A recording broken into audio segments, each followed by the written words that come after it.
आज घरे समस्ते एते खुशी कौन पाई जय माँ Santoshi welcome and welcome back to our another blog. आज मत बहुत इच्छा है मिठा खावाई से जेजापा सह चिट गेम खेलिली। जेजापा जमा बहुत भाविले भाभी चिंती सारापर जेजापा मालपुआ को ही चूज कले जोटा मैं मन था। जेजापा कहले आज से रोसे करेंगे बोली सब जिन सजाड़ी रखले सत कि ठीक समय आसे खुड़ी कहले नाई बापा रोसे आज मु करी रोसे कथा उठिले माने मो खुड़ी ना आगरे आसे कहीं से रोसे करने सी पूरा अलराउंडर तांको जहाँ काम दे सी चुटकी ही सब सल्व करदे। आ देख मुझे गपला भितर खुड़ी मालपुआ करने भी स्टार्ट कर सारे।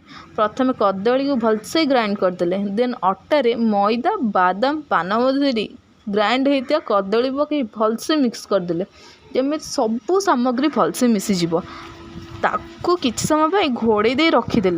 मुझे पकपक होता भर खुड़ी रोसे भी अधा सारी सारे एपटे खुड़ी चीनी सिरा भी कर सारे। तापर कर बैटर को अल्प अल्प कर गरम गरम तेल पकईदी दुई साइड को भल से लाल कर छाणीदे।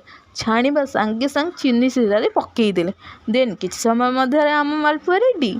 एठी देख जेजेबापा जेजेमा को केमती चिड़े चिड़े खाऊँ।